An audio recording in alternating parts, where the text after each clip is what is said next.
Salams and welcome to another episode of the Quran Words of Wisdom. We're looking at some verse of the Quran al-Mubin, Alhamdulillah, the magnificent Quran. And today we're looking at Surah Adh Dhariyat, the winds, and the word Adh Dhariyat could also mean referred to the angels. But we're looking at verses. I don't know if you can see that. I'll just try and position that. I will read it out for you. Let me just try and get that in space. It's verses 20 to 23 in chapter 51, Surah Adh Dhariyat. A'udhu billahi minash shaitanir rajim. Bismillahir rahmanir rahim. There are many signs in the earth for those who affirm faiths, and also in your own selves. Do you not perceive? In the heaven is your provision, and also that which is being promised to you. So, by the Lord of the heaven and the earth, it is true as you are speaking now. What is true? The hereafter is true. The day of judgment is true. There is absolutely no doubt about that. So now what this verse is saying, the signs of the Creator Supreme are everywhere. God exists. So this is a reminder for us as Muslims, and for those who are not Muslims, please, I'm appealing to you. The Quran is not for Muslims. The Quran is for all of humanity. So if you have not read the Quran, and if you are not a Muslim, I'm encouraging you, I'm inviting you to get a copy of the Quran and please read it. This is the words from your Creator. The entity that created you is inviting you. He has given you this final divine scripture called the Quran. It has not been contaminated by human interference. And He has sent the final divine message, the Prophet Muhammad, peace and blessings be upon him. And the Creator Supreme is saying, you cannot see Him with your eyes because He has not given you that sensory permission to see Him. But He exists. This is part of the test. If you could see God, where is the test? Then there's no test. So this whole concept of belief in the unseen is part of your faith.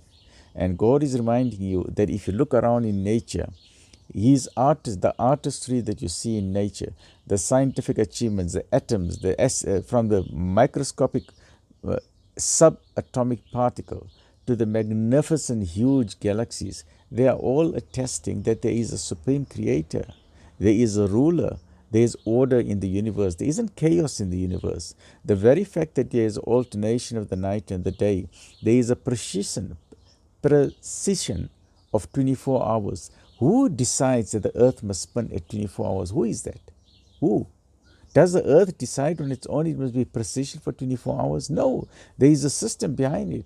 Who has decided that the earth must go around the sun 365? It takes the earth 365 days to go around the sun. We call it 1 year. Who has decided that is precision? How is the earth standing on its own without any pillars? There's nothing, that the earth is floating in the air. Who has done that? There is a Creator Supreme. When you look in your body as a medical doctor and as a scientist, I can tell you with absolute guarantee, when you open the brain, you fall on your back. When you look at the microscopy of the brain, you look at the neurons, you look at the dendrites, you look at the axons, you look at the gray matter, the white matter, you look at the frontal lobe, the temporal lobe, parietal lobe, the occipital lobes, the cerebellum, you look at the circle of Willis, you look at the lateral ventricles, you look at the third brain, you look at the basal ganglia, you fall on your back. You look at the inner ear, the three-dimensional semicircular canals that make you stand in an X direction, a Y direction, and a Z direction. And that is why you see these Olympic athletes when they're spinning and twirling, or when you see these swimmer divers when they're swimming from the 10-meter or 20-meter high dive, and they are spinning and the body is controlled. How do they do that? It's because of the semicircular canal in the ear. If you have a very minor infection, even a small infection in the ear, vestibulitis, you start getting dizzy, you fall down. We don't appreciate this magnificent eye. Did this eye create itself over evolution? Absolute nonsense and crap and rubbish. I'm telling you as a scientist and a doctor that a Creator exists, and it is your job and my job to understand who is that Creator. There is only one Creator. We have different concepts of it. There is absolutely no doubt. Have you got the guarantee that your great-great-grandfather was correct in his understanding of religion, or his or her understanding of the Creator? Could there be a slightest error that the religion that you're following, just because it's a culture, You don't want to be disloyal to a family, whether you're a Christian or atheist. You know, my families were all Christian, that's why I'm a Christian. Or my family were all Hindus, that's why I'm a Hindu. Or my family were all Buddhists, that's why I'm a Buddhist. Or my family were all agnostics, you know, they were scientists, that's why I'm a scientist. No, think for yourself, because one day it's an absolute guarantee that you're going to stand in front of your Creator. There's an absolute guarantee you're going to be brought back to life. Then it'll be too late to come back to earth. You only got one life to live. So let's look at the brief commentary of this magnificent thought-provoking word. And that is why the Quran is known as the Quran al-Mubin. It's a magnificent Quran. It's a magnificent Quran. It is a glorious Quran. It is a Quran al-Mubin. It is light. It is clarity. It gives you rational thoughts. There's no fake in it. There's no myths in it. There's no superstition in it. It is a glorious Quran. So let's just look briefly at this, at the brief tafsir of this from Maulana Maududi, and we'll take a brief extracts from Merciful Quran as well, where available. So what do we mean by the signs? The signs refer to everything that is the artistry. Everything got a signature of God, the Creator Supreme. The signs imply those proofs which testify to the possibility and the necessity and the guarantee of the hereafter and afterlife. The earth's own body, its structure, its geology, its having been placed at a suitable distance from the sun at a particular angle. The earth is tilted, and it is not totally spherical. It's an oblong spheroid. Right? It is an oblong. It is broader in the middle and smaller at the Arctic and the Antarctic.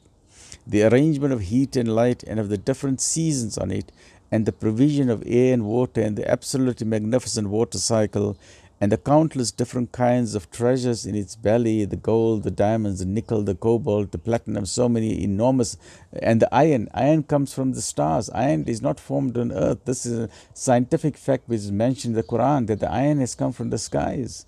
And science has proved that iron has come from meteorites crashing into the earth. And the countless different kinds of treasures in its belly, covering its surface with a fertile crust and causing it to grow in an endless variety of vegetables. Where did these vegetables come from? They did not just come by itself through evolution. God in His mercy ensured that there should be vegetables on earth. He should ensure there must be a huge variety of animals and fish life and bird life and reptiles for us to think and to ponder, and causing to grow in an endless variety of vegetables, generating countless species of animals of the land and water and air, providing food and proper conditions for the life of every species. Every species has got its own habitat, its own ecosystem, its own niche in which it survives and reproduces, and has its own social strata and families. Each animal is a social being. They are so intelligent like human beings. They form cultures and societies like human beings. And so as to meet and suit his ever-increasing needs in every stage of history, as well as accord with the development of his civilization and way of living, these and countless, uncountable, immeasurable other signs can be seen in the earth and its surroundings by every discerning eye. And through the scientific method, the objective scientific method. Scientific method means you observe with your eyes. There's no nonsense, there's no foolhardiness. The case of the one who has closed the doors of his heart to belief and faith is different. He will see in these things anything else, but not any sign that may point to the reality. So the person who does not believe in God, he can see the signs of God, but his heart is blind, his eyes are blind, he does not see the reality which is staring him in the face, which is so sad. So many intelligent people, so many kind people, they see the signs of God all over the place. They see the signs of God in the absolute magnificent creation of this human body, yet they deny the existence of a creator. Very sad, very tragic. But an unprejudiced person, a person who is seeking the truth, a person who is using his intellect as an open brain, who has an open mind, will never form the idea, after observing all these signs, will never form the idea that all of this has just come out by an accident, that there was just a massive accident and the earth was just spinning, it was exploding, it was very, very hot, it was burning. After it burned, it was basically a ball of fire. Then it cooled down, all of a sudden animals started coming over millions of years. That's absolute rubbish, right? So he will rather be convinced that this wise and perfect work of art is the creation of an omnipotent and omniscient God, who is the supreme creator and who is in control of the universe. Everything and everyone, from the atom and subatomic particle to the sun, the stars, and galaxies. Everything needs him, but he needs nobody. He is self-sustaining, self-existing. He existed before time, and he will continue to exist after time. There was no one before him, and there will be no one after him. He is the supreme creator. He is one. And that God who has made this earth cannot be helpless to resurrect man after death. The same creator, he only has to say a command, kun, be, fayakun, and it is, be and it is. If he created you the first time, he can create you again. He can create you again 1,000,000 times. It's easy for God in his mercy, in his absolute power. So don't ever deny, don't ever have doubt that you will be resurrected again, because it is an absolute guarantee that every man and woman, whether you are male or female, whether you are rich or poor, whether you are Muslim or not a Muslim, you can be a Christian, an atheist, a Hindu, a Buddhist, a monotheist, a polytheist, a pantheist, an atheist, an agnostic, whether you believe in God or you don't believe in God. You can be a king, you can be a president, you can be a farmer, you can be a pharmacist, you can be a doctor, you can be a dentist. It doesn't matter who you are. You can be a tyrant, or you can be a tea maker. It doesn't matter who you are.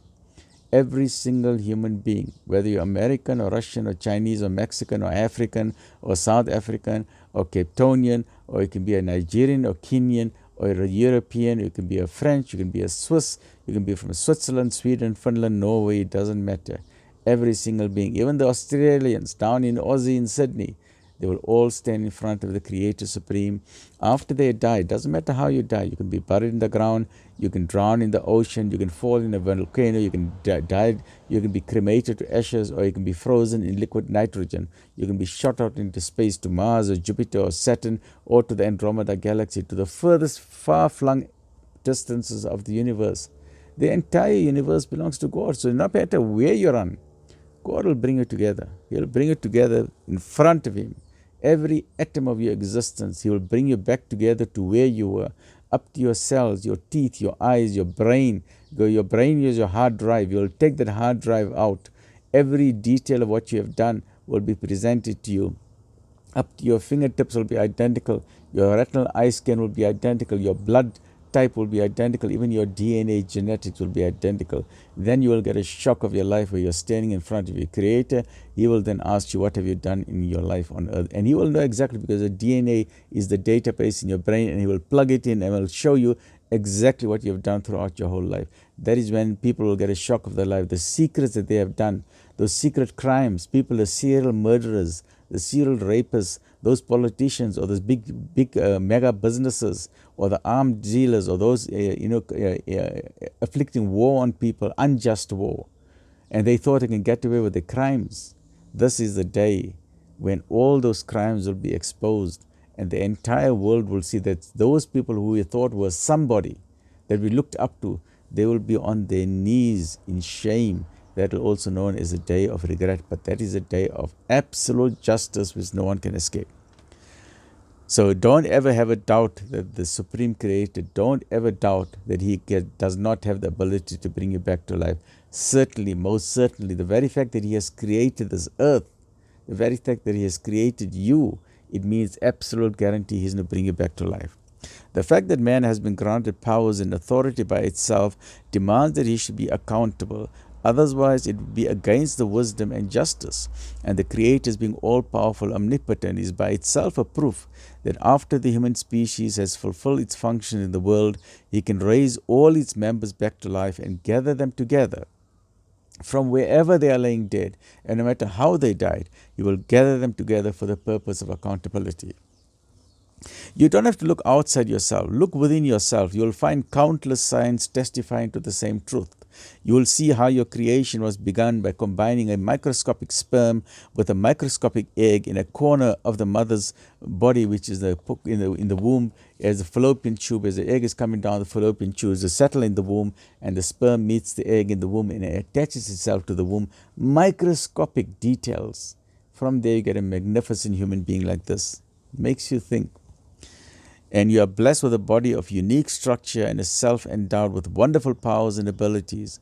How you were brought out from the dark world of your mother's womb, as soon as the structure became complete, into this vast world, equipped with the automatic machine within it yourself. You've got trillions of factories inside your body, the enzymes, the proteins that are working continuously, magnificently in the background.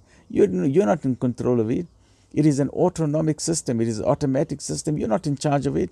Yes, you can walk, you can decide where to walk, what to, but the minute you eat your food, the rest of it, your body is doing it automatically. You don't have to decide, okay, now which enzyme must I release? Must I release now hydrochloric acid? Must I release now the gastrin and peptides? What must I release? Must I release glucose? You don't have to think about it. The body is doing everything automatically. Who programmed your body? Did you program it? No. Did the government program it? No. Did Microsoft program it? No. Did the internet program it? No. God, most merciful, programmed it. It did not come out by evolution. Who thinks that your body came out by evolution? It's absolute nonsense. So please understand very clearly there is a creator. As a doctor and a scientist, I remind you again, there's a creator. Think about what I'm telling you, please, before it is too late. I'm at the end of my life, so I'm trying to encourage the Gen Z here. Please don't make a mistake. Don't be fooled by some of the media people or some of these so-called intelligent people. They say, oh, we don't need God or we don't need religion.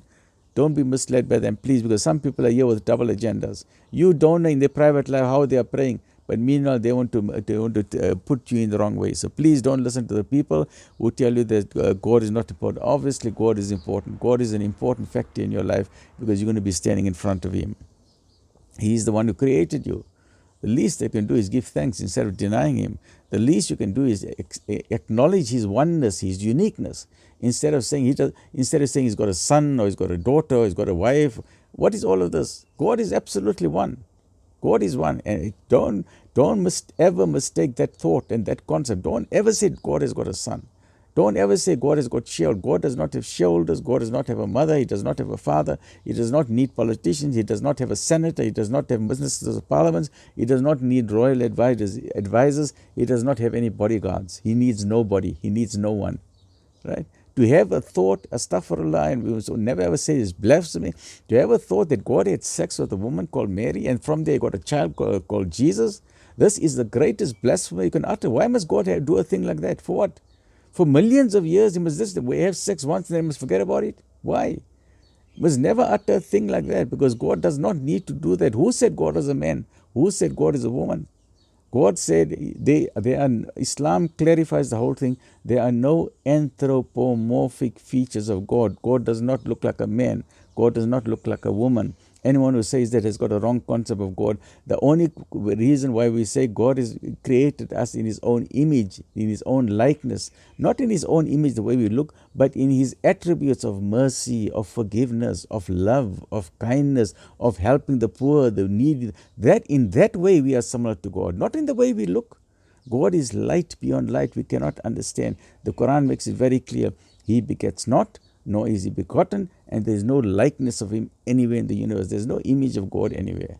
So please look around the signs of you. There are signs of God everywhere. If you look at a tree, the tree is saying there's a God. If you look at an apple, who created the apple? God. If you eat a watermelon, who created the watermelon? God. If you're eating rice, who created the rice? God. If you're eating a lamb, who created that animal? God. If you see a lion, who created that lion? God. If you see an elephant, who created that elephant? God. So everything has got a signature of God.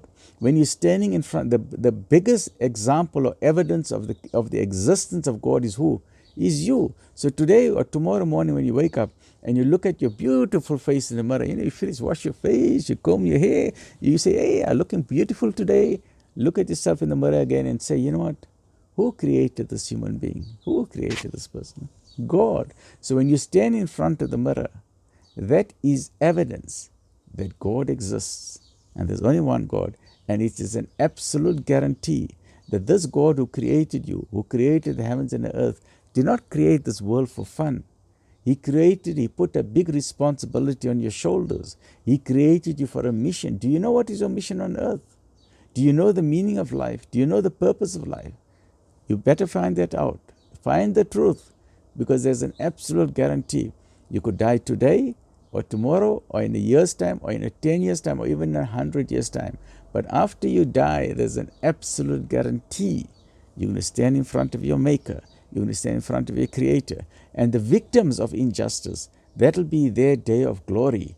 Because that day they will say, now we finally getting justice for the suffering we went through. Stay well, look after yourself, and please look around. Look around yourself. Consider every organ of yourself a creator supreme has created you. Give thanks to the creator. Stay well, look after yourself. Alhamdulillah Rabbil Alameen.